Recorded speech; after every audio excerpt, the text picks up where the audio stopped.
kita beralih ke topik yang lain ya, Met ya. Iya. Ada di minggu ini ada jeda internasional, di mana kita bisa lihat ya tim-tim nasional di Asia Tenggara sedang melakukan uji coba. Tapi sayangnya Indonesia nggak ikut. Sayangnya timnas Indonesia tidak mengikuti jeda internasional. Kemarin sempat dijadwalkan ya melawan Suriname tapi batal. Dan kita akan kepo-kepo dikit tim Asia Tenggara rival kita aja ya. Iya. Thailand, Malaysia sama Vietnam gitu. Ya. Kayak yang udah dikasih tahu Meta, Malaysia kemarin menang 2-0 sama Filipina. Jadi Main di Singapura. Mereka juga ini juga pertandingan debut buat pelatih mereka yang dari Korea Selatan, Kim Pan-gun. Dan artinya ini positif juga ya buat mereka ya. Mereka menang 2-0. Terus juga Ahyar Rashid yang cetak gol, 2 gol juga. Dan kemarin sih ya, aku nggak sempat nonton, cuma ngelihat komentar-komentar dari supporter Malaysia misalnya, itu mereka sangat senang ya mungkin ya. Dan itu juga kemenangan pertama sejak dikalahkan timnas Indonesia pas di Piala AFF 2020. Ya sinyal bagus juga lah buat mereka. Kim Pan-gun berhasil membuktikan kalau mereka Malaysia ini bisa menang juga pada akhirnya. Kalau menurutmu gimana? Ada tanggapan nggak soal? Kalau menurut saya dengan pelatih baru ini ya dari Korea Selatan, pasti ada pendekatan yang berbeda ya dari cara pelatihan, mungkin intensitas latihan atau tingkat kedisiplinan. Kayak itu kemarin saya tuh ya kepo-kepo lah, baca-baca gitu. Ternyata ya mereka Kim Pan-gun itu menerapkan ini, misal aturan-aturan itu, misal salah sepatu nih didenda berapa gitu. Terus misal main pas ini latihan nggak boleh main HP, nanti pas hari pertandingan nggak boleh main HP, kayak lebih disiplin gitu. Terus ada intensitas latihan yang lebih tinggi kayak gitu. Nah mungkin ini udah kelihatan cara melatihnya. Tapi Kim Pan-gun sendiri mengaku, kayak kemarin aku baca tuh kayak dia tuh nggak memaksakan cara Korea Selatan gitu loh. Jadi kayak mereka Kim Pan-gun tuh lebih ke percaya sama pemainnya. Mereka pemain profesional. Jadi mereka tahu yang terbaik bagi dirinya. Saya tidak perlu memaksakan cara Korea Selatan, misal seperti itu. Kemarin kan juga ada beberapa masalah ya, seperti pas pemanggilan salah satu pemain ya, saya lupa namanya. Dia menolak untuk memenuhi panggilan Kim Pan-gun dengan alasan ayahnya sakit. Nah, tapi di Kim Pan-gun ini enggak serta-merta keras kepada dia juga masih meraba-raba sebenarnya apa yang terjadi, dan akhirnya dia menggantikan pemain itu. Jadi pada akhirnya pas lawan Filipina itu dia hanya membawa 25 pemain, padahal awalnya dia memanggil 30 pemain. Jadi menurut saya sih ya Kim Pan-gun ya masih dalam tahap adaptasi, mengerti budaya Malaysia, juga mungkin juga mengetahui beberapa hal soal pemain, kemudian soal kultur dari sepak bola Malaysia. Berarti ini kayak sepertinya baru langkah awal bagi Kim Pan-gun untuk pelatih timnas Malaysia kayak gitu. Tapi ini hasilnya sudah positif gitu kan. Nah nanti di pertandingan kedua melawan Singapura pada hari Sabtu. Nah nanti kita lihat, karena Singapura di Piala AFF 2020 lalu tuh cukup bagus ya. Iya. Dan Singapura juga ada pelatih baru ya. Pelatih baru itu yang yang menggantikan yang pelatih kemarin itu kan, yang Jepang yang mengundurkan diri itu. Itu sih. Oke, terus kita beralih ke Thailand. Thailand juara Piala AFF 2020 dengan mengalahkan timnas Indonesia dengan agregat 6-2 gitu. Iya. Nah, Thailand ini mungkin trennya akan bagus ya. Nanti mereka itu di uji coba ini di jeda internasional, mereka akan melawan Nepal sama Suriname. Nepal hari ini Rabu. Kalau aku melihat websitenya Asosiasi Sepak Bola Nepal tuh Rohit Chan tuh ada tuh, tapi nggak tahu nanti bakal bakal ada atau tidak, atau malah membela Persija kayak gitu kan. Nah nanti malam bisa dilihat tuh kayak gitu. Nah untuk melawan Suriname-nya pada hari Minggu kayak gitu. Nah ini sebagai persiapan Thailand di menjelang babak ketiga kualifikasi Piala Asia 2023 kayak gitu.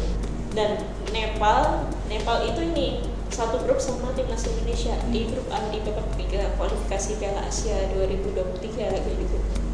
Ya, kalau dari kekuatan memang timnas Thailand juga nggak banyak berubah ya, pelatihnya juga masih Manopol King. Terus ya beberapa pemain yang kemarin di Piala AFF 2020 juga masih dipakai. Tapi saya tadi baca-baca gitu kayak Canatip yang dari Leicester siapa namanya?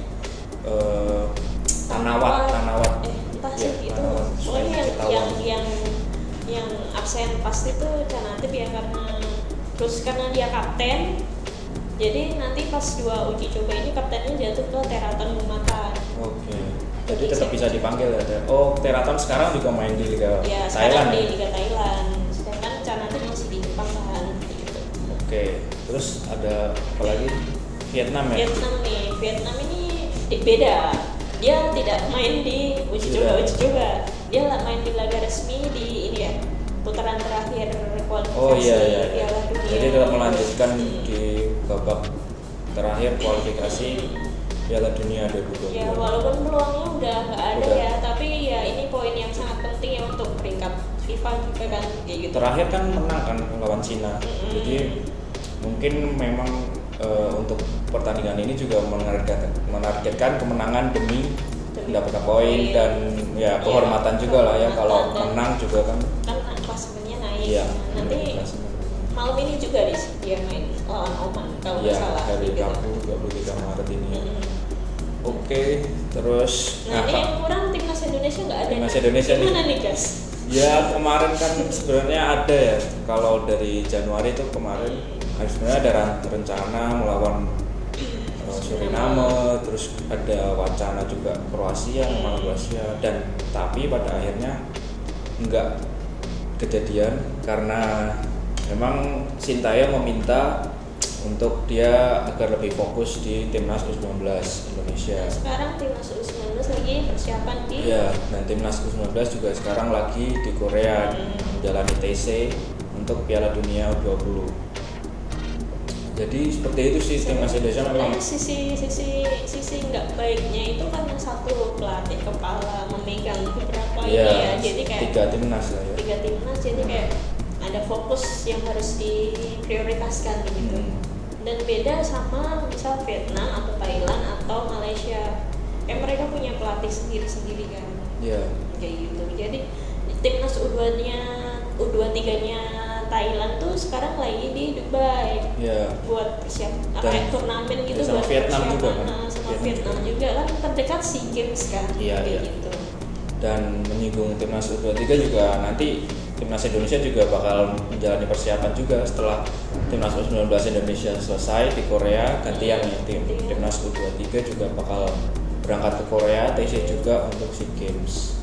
Nah, kira-kira timnas U23 nanti siapa aja sih pemainnya guys? Ya, kalau dari pernyataan Sintayong kemarin ya, yang Piala AFF juga ada beberapa pemain yang bakal dipanggil lagi karena memang kan masih muda-muda kan, seperti Alfian Dewangga, Pratama Arhan.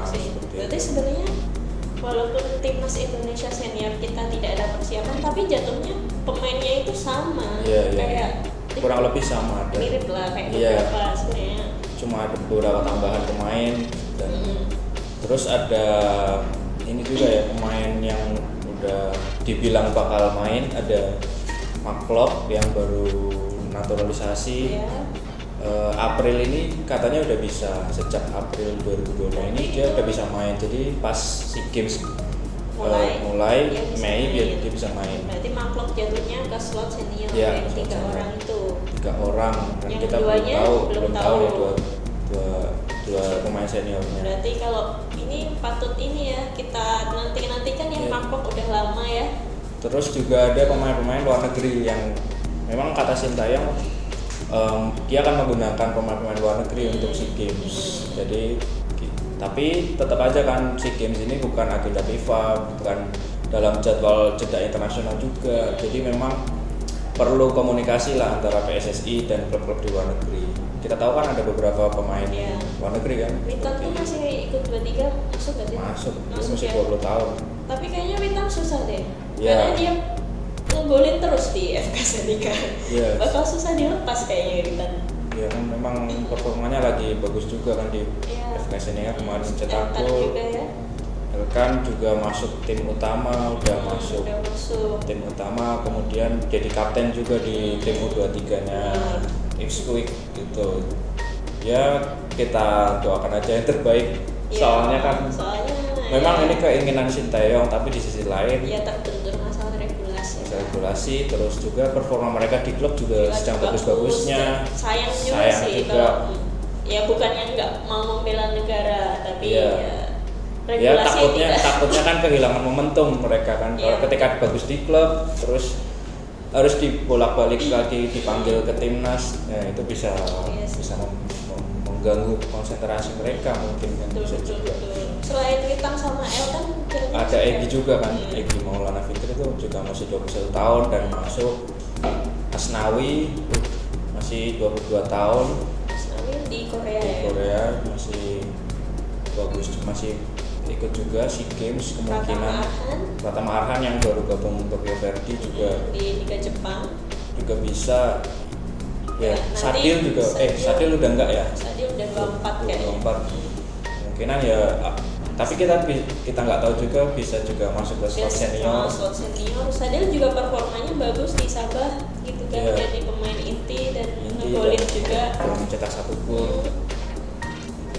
Sebenarnya prospeknya bagus sih, harusnya juara ya SEA Games. Iya pasti target dari PSSI mungkin atau dari Indonesia, tim Indonesia sendiri mungkin pasti mendapat emas ya, soalnya kita kan kemarin udah perak dan kalah dari Vietnam lagi yang notabene adalah rival kita.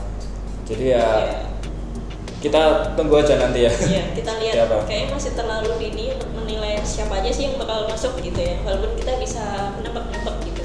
Oke. Ada lagi nih kira-kira timnas? Udah kali ya mungkin ya. Oke, nanti cukup sekian. Nanti kalau ada update terbaru lagi kita sambung ke episode selanjutnya. Ya, jangan lupa subscribe, like, dan komen juga video-video bolasport.com yang lain. Oke, saya Bagas dan juga saya Meta, pamit undur diri. Dadah.